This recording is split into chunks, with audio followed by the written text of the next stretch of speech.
بسم الله الرحمن الرحيم إن الله يأمركم أن تؤدوا الأمانات إلى أهلها وإذا حكمتم بين الناس أن تحكموا بالعدل إن الله نعم ما يعظكم به إن الله كان سميعا بصيرا صدق الله العظيم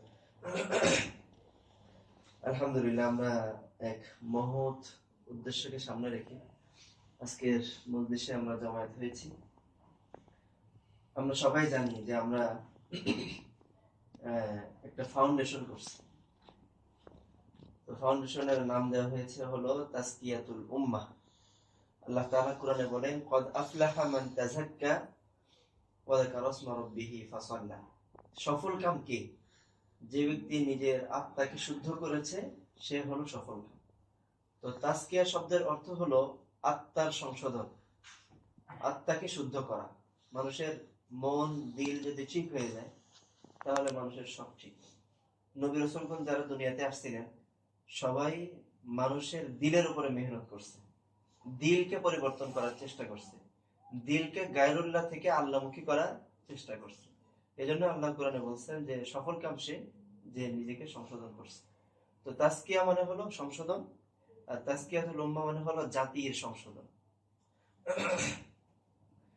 তো আমাদের যে ফাউন্ডেশন করা হয়েছে এটা বেশ কয়েকটা উদ্দেশ্য আছে। এই উদ্দেশ্যগুলোকে সামনে রেখেই আমরা এটা করছি। তো আমাদের সংক্ষিপ্ত যেটা উদ্দেশ্য সেটা হলো আল্লাহ তাআলার সন্তুষ্টি ও পরকালীন স্থায়ী সফলতার উদ্দেশ্যে একটি সুন্দর সমাজ বিনির্মাণ ও একটি আদর্শ জাতি গঠনের জন্য আপ্রাণ চেষ্টা করা। তাহলে আল্লাহ সন্তুষ্টি হলো প্রথম। 2 নম্বর হলো পরকালীন স্থায়ী সফলতা। স্থায়ী সফলতা মানে সরাসরি জান্নাত।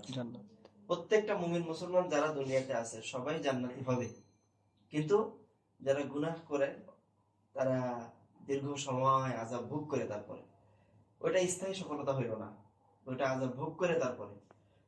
তো আমরা সবাই যেন আল্লাহ সন্তুষ্টি লাভ করি এবং পরকালীন স্থায়ী সফলতা লাভ করি। পাশাপাশি নিজের পাশাপাশি সমাজ নিয়ে একটু ফিকির করতে হবে। আমার ঘর, আমার পরিবার, আমার আত্মীয় স্বজন, আমার সমাজ, সবার জন্য। এই জন্য বলা হয়েছে যে একটি সুন্দর সমাজ বিনির্মাণ। আল্লাহ রসুল যেভাবে মক্কায় মেহনত করে মক্কার মধ্যে পরিবর্তন আনছিলেন, মদিনায় মেহনত করে সোনার মদিনা বানাইছিলেন, তো আমরাও এইভাবে মেহনত করে সুন্দর একটা সমাজ তৈরি করব। আর আদর্শ জাতি গঠন। জাতি হলো প্রত্যেক, এখন যারা যুবক, এখন যারা নওজোয়ান, এখন যারা বালক, তারাই তো ভবিষ্যৎ। তারা যদি সুন্দরভাবে গড়ে ওঠে তাহলে ভবিষ্যৎ ঠিক। আর ভবিষ্যৎ মানে হলো মানুষ যদি তার নিজের ভবিষ্যৎ নিয়ে চিন্তা করে তাহলে মানুষের ভবিষ্যৎ ঠিক হইলে দেশের ভবিষ্যৎ সুন্দর, পৃথিবীর ভবিষ্যৎ সুন্দর। আর মানুষ যদি অশিক্ষিত হয়ে যায় তখন সবার অবস্থা খারাপ হয়ে যাবে।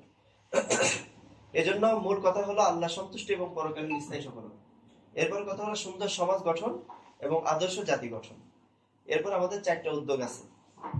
1 নম্বর হলো নিজেদের ইলম, আমল ও আখলাককে সুন্দর করা। হ্যাঁ, আমরা যেহেতু মুসলমান, আমাদের ইলম ছাড়া আমাদের আমলগুলো অসুন্দর। তো আমরা নামাজ পড়ি, নামাজের মাসলা মাসাইল যদি না জানি নামাজ অসুন্দর। আমাদের কেরাত যদি শুদ্ধ না হয় নামাজ অসুন্দর। তো প্রথমে ইলম সুন্দর করতে হবে, ইলম শিখতে হবে। ইলম শিখলে আমল অটোমেটিক সুন্দর হয়ে যাবে। আর ইলম আর আমল যার ভিতরে আসছে তার আখলাকও সুন্দর হবে। ইলম আমল ছাড়া আখলাক সুন্দর হওয়া কঠিন। আর এইটার সফলতার জন্য এবং এটার জন্য ফলপ্রসূ হয় সেজন্যই আমরা যেটা করছি সেটা হলো একটা বয়স্ক মাদ্রাসা আপাতত চালু করছি, নৈশব মাদ্রাসা। হ্যাঁ, এখানে যে কোনো শ্রেণী পেশার মানুষ এখানে পড়তে পারবে। আমরা এখন এটা গুছাই নিতে পারি নাই। আপাতত আমরা যদিও এসার পরে শুরু করছি, আমরা যদি আমাদের প্ল্যান মাফিক আগাইতে পারি তাহলে ইচ্ছা আছে যে এটা আরো দীর্ঘ সময় ব্যাপী। যেমন আপাতত এসার পরে এখন শুরু হচ্ছে, এটা যদি জমজমাট করে ফেলতে পারি, মাগরিব থেকে আমরা রাত 10টা পর্যন্ত করব। কর্মজীবী মানুষ সবাই যেন এখানে সময় দিতে পারে যার যার সময় মতো। যদি এমন হয় যে মাগরিব থেকে রাত 10টা আবার ফজরের পরেও কিছু সময়, এইভাবে আমরা যদি সময় করে নিতে পারি যে এই সময়গুলোতে চাকরিজীবী, ব্যবসায়ী, পেশাজীবী সবাই এই সময় মোটামুটি ফ্রি। তো আমরা যদি মানুষদেরকে দিনটা বুঝাইতে পারি, ইলমের গুরুত্ব বুঝাইতে পারি, তাহলে মানুষ দলে দলে আসবে ইনশাআল্লাহ। তো আমাদের প্রথম যেটা ইলম, আমল, আখলাককে সুন্দর করা। 2 নম্বর হলো সমাজের মধ্যে চলমান পাপাচার, অনাচার ও আল্লাহর নাফরমানি বন্ধ করার জন্য সর্বোচ্চ চেষ্টা করা। এটা সম্মিলিত চেষ্টা ছাড়া এককভাবে সমাজের মধ্যে চলমান পাপাচার, অনাচার, আল্লাহর নাফরমানি বন্ধ করা কোনোভাবেই সম্ভব না। কারণ মানুষ সমাজে এককভাবে একা একা পাপাচার করে না, সংঘবদ্ধ হয়ে করে। সংঘবদ্ধ জামাতকে পরিবর্তন করতে হলে আরেকটা সংঘবদ্ধ ভালো জামাত দরকার। 10 জনকে পরিবর্তন করতে হলে 10 জন দরকার। কারণ 10 জন খারাপ মানুষের সাথে একজন মিশলে ওই একা খারাপ হয়ে যায়। আবার 10 জন মানুষের সাথে 10 জন ভালো মানুষ মিশলে তখন ভালো সবসময় প্রাধান্য পায়, আলো সবসময় অন্ধকারের উপরে প্রাধান্য পায়। আবার যদি বিপরীত হয় যে 10 জনের কাছে একজন খারাপ মানুষ আসে, তাও একজন খারাপ মানুষ ভালো হয়ে যাবে। এজন্য সংঘবদ্ধ ভাবে মানুষ পাপাচার করে। এই পাপাচার দূর করতে হলে আমরা সংঘবদ্ধ ভাবে কি করতে হবে? মেহনত করতে হবে। 3 নম্বর হলো সমাজের মানুষকে দিনমুখী তথা আখিরাতের প্রতি পরিপূর্ণ বিশ্বাসী করার জন্য মেহনত করা। মানুষ পাপাচার কেন করে? আখিরাতের বিশ্বাস পরিপূর্ণ না থাকার কারণে। জাহান্নামের ভয়, আখিরাতের পরকালীন জান্নাতের যে পুরস্কার, এগুলো যখন মানুষের চোখের সামনে থাকবে, সাহাবায়ে কেরাম যেভাবে পাপাচার অনাচারকে ছেড়ে দিছিল, আমাদের জন্য ছাড়া কি হবে? সহজ হবে। আর 4 নম্বর হলো খিদমতে খলক তথা সৃষ্টির সেবা করার লক্ষ্যে সামর্থ্য অনুযায়ী বিপদগ্রস্ত মানুষের পাশে দাঁড়ানোর চেষ্টা করা। মানুষ যখন বিপদে পড়ে তখন ওই মানুষটা অসহায় হয়ে যায়, সে অপেক্ষায় থাকে কেউ যদি আমার সাহায্যে এগিয়ে আসতো। এরকম একটা অবস্থা তৈরি হয়। ওই মুহূর্তে যদি আমরা তার দিকে সাহায্যের হাত বাড়াই দিই, তো অটোমেটিক সে আমার প্রতি দুর্বল হয়ে যাবে। যে কাজগুলো আমরা ইতিমধ্যে কিন্তু কিছু কিছু শুরু করে দিছি। কারণ এই মাহফিলের আগে আমাদের এটা সম্পর্কে মানুষের জানাশোনা কিছুই ছিল না, আমাদের কোনো ফান্ড ছিল না, মানুষের সাহায্যে এগিয়ে যাবে সেরকম কোনো পরিস্থিতি ছিল না। এই মাহফিলের মাধ্যমে মোটামুটি আমাদের একটা প্রচার হয়ে গেছে। কিন্তু একটা জিনিস সত্য, আল্লাহ রাসূল সাল্লাল্লাহু আলাইহি ওয়াসাল্লাম 40 বছর পর্যন্ত নীরব ছিলেন। তার কোনো শত্রু মক্কায় ছিল না। যখনই দাওয়াত দেওয়া শুরু করছে, চাচাই সর্বপ্রথম বিরোধিতা করছে, আবু লাহাব।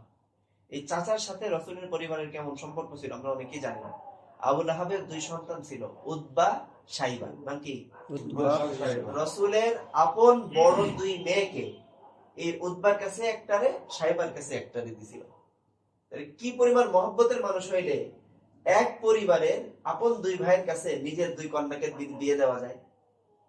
সমাজের মানুষ কেউ চায় যে এই পরিবার যতই ভালো হোক, না এই পরিবারের সাথে আমার একটা আত্মীয়তা হোক, আরেকটা আত্মীয়তা আরেক জায়গায় করবো। কিন্তু রাসূলের সাথে ওই আবু লাহাবের পরিবারের কি ঘনিষ্ঠ সম্পর্ক ছিল, যে কারণে নিজের 2 মেয়েকে পরপর আপন 2 ভাইয়ের কাছে বিয়ে দিয়ে দিছে। কিন্তু রাসূল যখন দাওয়াত দিল, তো সে চাচাও ছিল, আবার রাসূলের বিয়াইও ছিল। বিয়াই মানে উদ্বা সাহেবের বাপ কি হয়? বিয়াই হয়। বদদোয়া করছে, রাসূলের ধ্বংসের কথা বলছে। তাব্বান লাকা ইয়া মুহাম্মদ, মুহাম্মদ তুই ধ্বংস হয়ে যা। কত কষ্ট লাগছে। চাচা তোমার আমি কম মহব্বত করি কি আমার মেয়েরে তোমার ঘরে দিছি, সেই তুমি আমার বিরোধিতা করলা। তাহলে এই জন্য যে কোনো ভালো কাজে কি আসে? প্রতিবন্ধকতা আসে, বাধা আসে। আল্লাহ রাসূল যদি প্রথম দিনের এই ধমক খেয়ে চুপ হয়ে যেত, আজকে আমাদের মুসলমান হওয়ার কোনো সম্ভাবনা ছিল না। কি বেঈমান হয়ে থাকা লাগতো, স্থায়ী জাহান্নামী হওয়ার একটা পথ হয়ে যেত।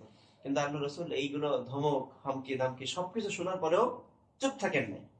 আবু তালেবরে দিয়ে মানুষ কথা বলাইছে যে আবু তালেব ভাতিজারে কইও যে এই সমস্ত কাজ যেন না করে।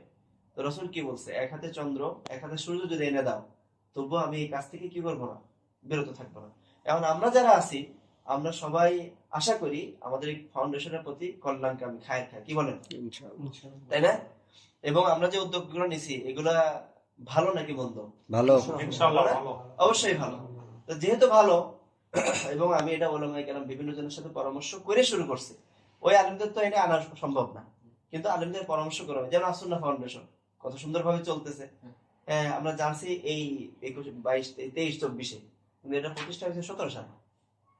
17 সালে নাম শুনছি, 17 সাল কি 22 সালে 23 সালে তাও শুনি না, এই 24 সালে না এখন প্রচার হচ্ছে। করোনার সময় বেশি করোনার সময় একটা আলোচনা হয়েছে, এরপরে তো যাই হোক, আজকে মনে হচ্ছে আমাদের একটা চাপাইল ছোট থেকে শুরু, কিন্তু যে কোনো চারা, একটা গাছের চারা সে তো ছোটই থাকে। এই ফার্নিচার গুলো এমনি একদিনে হয়ে গেছে, এরও ইতিহাস আছে। একটা চারা গজাইছিল, কতজন পাড়াইছে, কতজন মারাইছে, কত কিছু করছে, কিন্তু সব প্রতিকূলতা মোকাবেলা করে একসময় বড় হয়েছে, যে কারণে আজকে আমাদের ঘরে শোভা পাচ্ছে। তাই না? বিষয়টা এরকম, এটাই বাস্তবতা।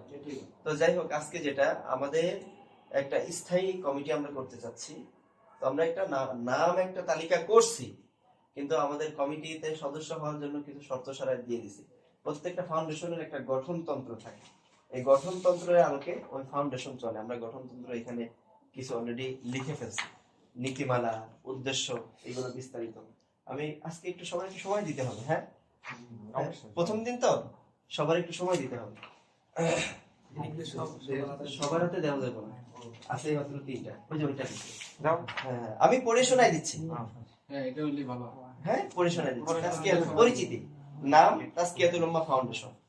আমাদের স্লোগান, নববী আদর্শে উদ্ভাসিত হোক প্রতিটি প্রাণ। মানে আল্লাহর নবী যে আদর্শ রেখে গেছে, ওই আদর্শ যেন মানুষ এবং জন্তু জানোয়ার সবার কাছ পর্যন্ত